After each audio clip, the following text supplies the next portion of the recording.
Welcome to Into the Night Bigfoot Paranormal Talk Radio. Uh, we got some good stuff for you. One of the cryptids is usually not examined too much. I got a little bit of history. Oh, sorry, I'm so tired. But I want to make sure I kick out this episode to you all.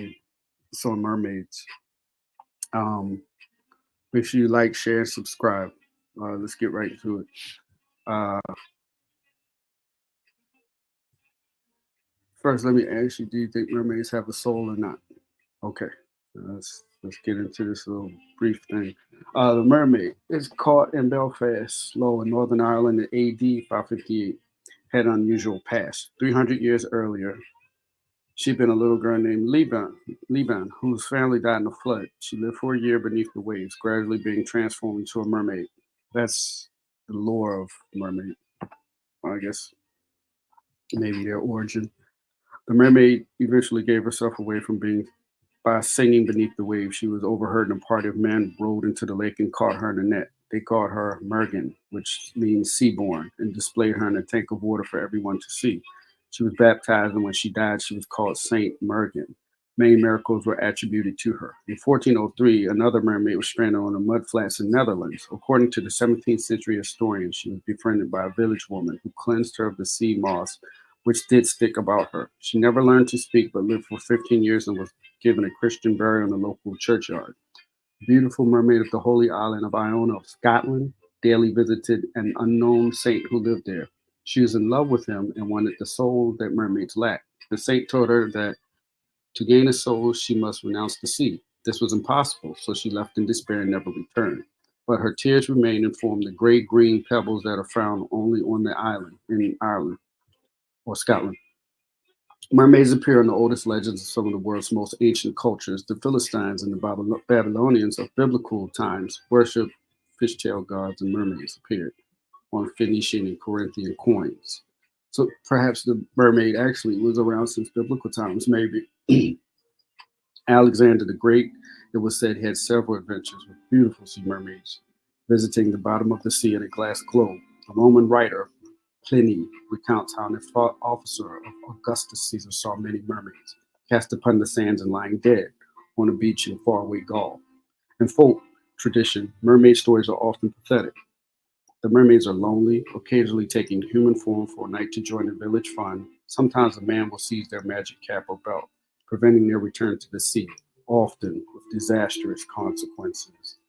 Marriages with humans are seldom happy, although some coastal people, notably in northwest Scotland and southeastern England, claim they had mermaids for ancestors. Mermaids for ancestors, isn't that something? In the Middle Ages, distinguished French families tampered with their pedigrees to claim ancestry for mermaid Melusine, a wife of Raymond, a relative of the Count of Poitiers. Their love story had a typically tragic ending. A condition of marriage was that Raymond should leave Melusine alone on Saturdays.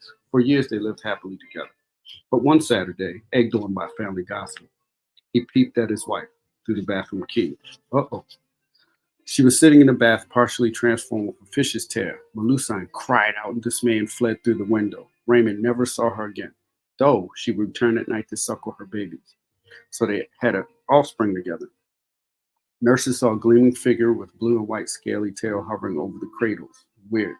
Sailors returning from far off lands and seas often told of seeing mermaids and sea wives. A detailed description of a sea wife, not WIFE, but WYF, found in the East Indies appeared in a lavishly illustrated work on marine life in the Indian Seas. Published in Amsterdam in 1718, it reads Z Wife. Sounds like a fancy high-priced tennis shoe by Gucci. A monster resembling a siren caught deer, the island of Borneo, in the department of Ambonia. It was 59 inches long, and in proportion as an eel, it lived on land, in a vat full of water. During 4 days, 7 hours, from time to time, it uttered like little cries, like those of a mouse. It would not eat, though it was offered small fish, shells, crabs, lobsters, etc. I wonder what that looked like. A monster resembling a siren. Anyway, the multicolored mermaid. The creature had a seaweed-colored hair, olive-tinted skin, and olive webbing between the fingers. Around its waist was an orange fringe of hair bordered with blue. His fins were green and had a gray face. A delicate row of pink hairs ran along the tail. An African who posed as a mermaid had a more serious purpose: to save his life. King Chin, a 14th century ruler of Benin, now part of Nigeria, became paralyzed in his legs, and tribal custom demanded that kings who grew old and sickly should be put to death, which is not cool. But the wily King Chin claimed he was the reincarnation of a sea god and had legs like a mudfish. This gave him an excuse not to walk and to hide his legs from his subjects' view. There's a statue of him, this form, in the British Museum, so you can actually see the king in the British Museum. Profitable myth. Perhaps no one found the mermaid myth more profitable than the enterprising London taxidermist who in the 1830s manufactured a hideous creature he said was half fish and half human.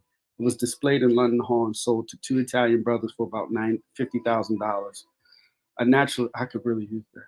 A naturalist of the time complained that the creature was a monkey stitched onto the skin of a fish. This monkey and fish combination was also the basis of flourishing trade in mermaids by which 19th century Japanese fishermen supplemented their incomes. Many specimens found their way to Europe to be exhibiting in traveling circuses and fairs. Origins of the legend. The mermaid legend almost certainly goes back, probably even to biblical times.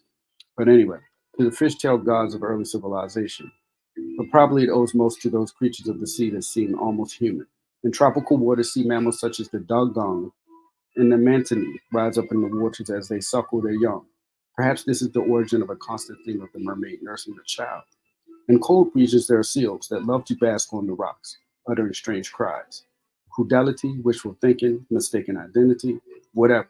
The origins, the mermaid myth dies hard.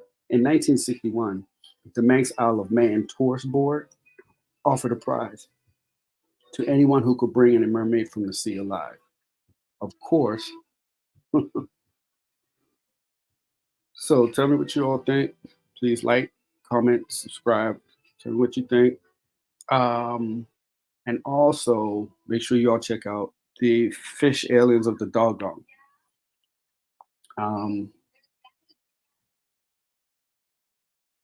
This is also something interesting. Let me read this to you. There was a worm many years ago, a worm that terrorized Durham, England. The people in Durham, England still sing of the worm, Old English for dragon, which terrorized the country in the Middle Ages. It all began when the young heir to Lambton Castle went fishing on a Sunday. He caught an eel-like creature, which he threw down a well. In the well, the worm grew to an enormous size. And when the young knight went off on a crusade, it broke out and devoured men and beasts. Every night, it would sleep while wound 3 times around Lambton Hill, now called Worm Hill. It would wind itself around. I guess it would snake around the area. Anyway, young Lambton managed to slay the dragon on his return from the crusade, but only by promising a witch he would kill the first creature he met after his victory. Unfortunately, it was his father who was first on the scene. Young Lambton refused to kill him, and because of this, the Lambton family was put under the witch's curse. A curse said to be effective still, huh? I can hear that. I don't know about those darn curses. Anyway, hope you like this. Like, comment, share, subscribe, please. All right, take care. And let's see, just making sure I got any notes I have to read to you all. Other than that, stay close to God. Listen to your mothers if they're still around. If they're not, listen to your aunties because pops, dads are crazy. Anyway, take care now.